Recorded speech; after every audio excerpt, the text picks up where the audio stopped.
हमारे परम पूज्य संत महात्मागण बड़ी देर से इस ब्रह्ममय वातावरण में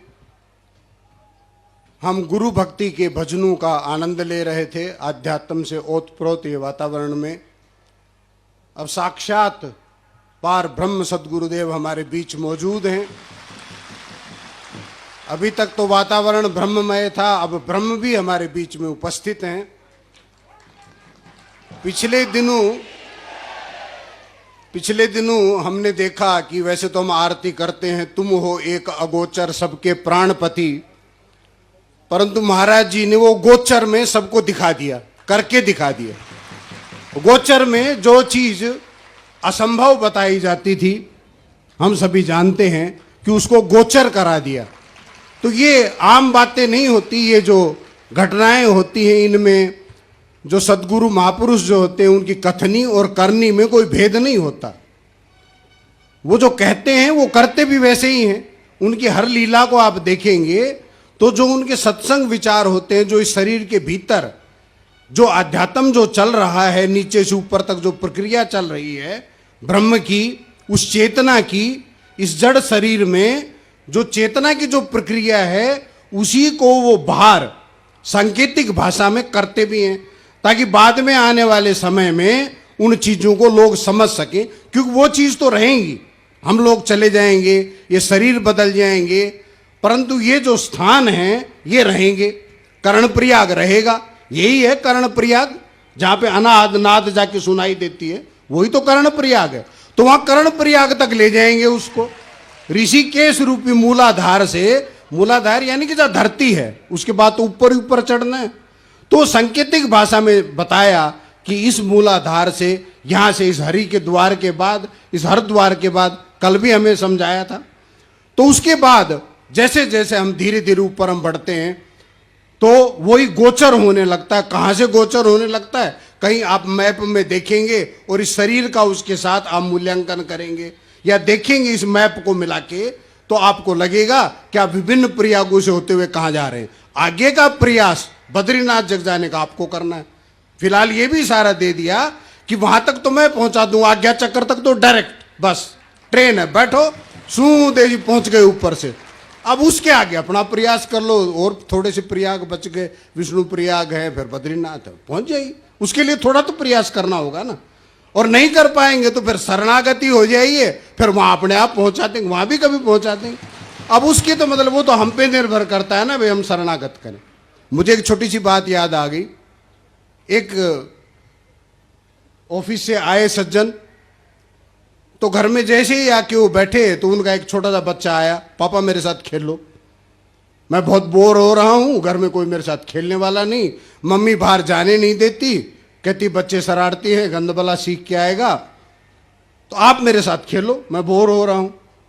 उनको कुछ ऑफिस का पेंडिंग काम था, वो साथ लेके आए थे। तो उन्होंने सोचा अब ये भूत पीछे पड़ गया और काम करने नहीं देगा, तो उन्होंने चुपके से आंख बचा के, और एक मैप था वर्ल्ड का, उसका ऐसे ऐसे फाड़ा, कई सारे टुकड़े करे, और उस बच्चे को कहा अच्छा ठीक है, तू पहले एक काम कर, तू बैठ के इस मैप को जोड़, इस मैप को जब तू जोड़ देगा तो उसके बाद मैं तेरे साथ खेल लूंगा। उन्होंने सोचा मैप जोड़ने में इसको कई घंटे लगेंगे, और इतनी देर में मैं अपना काम ऑफिस का निपटा दूंगा, उसके बाद इसका भी मन बहला दूंगा। या बच्चे को दे दिए फटे हुए कागजों का पूरा पुलंदा, वो तो एक ही मिनट में वापिस आ गया, और वो कहता लो मैंने तो जोड़ दिया, अब खेल लो मेरे साथ। अब वो परेशान भी, इसने ऐसा क्या कर दिया, एक ही मिनट में इतने सारे कागज जोड़ दिए। तो उन्होंने पूछा बेटा तूने ये जोड़ा कैसे? कहता है वर्ल्ड का मैप तो मुझे नहीं पता कैसा है, क्या है इसमें, कहाँ समुद्र है, कहाँ कौन सा देश है, परंतु इसके पीछे एक मानव की आकृति बनी हुई थी, मैंने उसका नाक हाथ कान जोड़ के और इसको सारे को जोड़ दिया। तो ये मानव धर्म के बारे में अलग अलग लोग एक नाम सुनते हैं, फिर वो बता देते हैं उसकी गहराई में क्या है, क्या गुरु महाराज हमें देते हो तो हम ही जानते हैं ना। बाकी जो भी हमारे यहाँ आएंगे मानव धर्म की बात सुनेंगे, पढ़ेंगे, तो अपनी अपनी व्याख्या, मनुष्य का धर्म कुछ होता होगा, लोग बोलते भी हैं फिर उसके ऊपर।